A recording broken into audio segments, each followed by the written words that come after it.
I'm Clif Smart, and I'm the president of Missouri State University, and I'm going to talk about a lifetime of learning. So never in my wildest imagination would I have thought that I would end up as a president of a university, or frankly even working at a university. I'm a lawyer by trade. I went to graduated number 2 in my class at the University of Arkansas Law School. Went into the military because they'd paid for undergraduate work, did court martials there, ended up in my wife's hometown in Little Rock for a couple of years, and then here in Springfield at the Strong Law Firm, and did litigation at the highest level, catastrophic injury litigation representing hospital in traumatic birth cases, and it was an incredible career. Developed skills as a part of that, leading a team. Learned about risk taking because we funded our own cases, and often we would spend $500,000 in a crashworthiness case that would be lost if we weren't successful at trial. Learned how important it was to be prepared. Learned how important it was to work hard and to make sure everyone on the team was coordinated. Learned how important it was to give people credit for the work they did, and had a very successful career. It wore me out, frankly, and in my early 40s I was looking to slow down and took a job as general counsel at the university. Thought that was going to be how I ended my career. Still doing meaningful work, but at a very different pace than I had run the first 20 plus years of my life.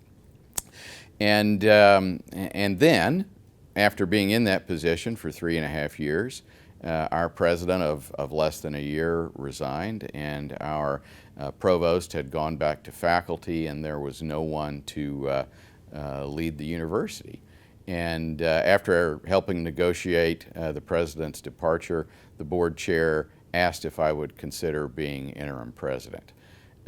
Initially, my thought was absolutely not. I'm done with that. I'm not interested, and suggested someone else. The next day, they were back and said, no, folks have said you're the kind of person that can do this. We need you to do this, and maybe kind of reluctantly took that on, but found over the course of the next year that the skills that I had developed as a lawyer helped me be a good university president. And we had an incredible year. We raised more money than we ever had before.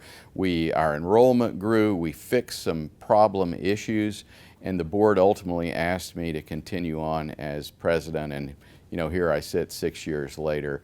So what are the takeaways from that? Well, there are probably dozens of them, but I thought I'd share 3 with you today. One of them is, and I think this is meaningful at whatever stage of your career you're in, I don't get asked to be president if the board hadn't seen me work hard, care about my job, care about issues, present well. In other words, do whatever job you're in as good as you can do now. That gives you the potential to have different jobs, different careers, either within the same company or somewhere else. Sometimes I think we think, well, I'm in a job, it's not very important, and it's not exciting, and I don't want to work hard. That's going to limit your ability to leave and do something greater. Do whatever you're doing to the best as you can, and other opportunities will arise. My second takeaway is you have to be willing to take risk. And you would think, well, when you became interim president, were you really taking any risk? Could you go back to your general counsel job? The answer to that is probably not. Because if I had not became permanent president and they're bringing in a president from the outside, he likely would not have wanted someone sitting there as general counsel that had been interim president for 14 months, that people would go to around his back, that people would care about what I thought.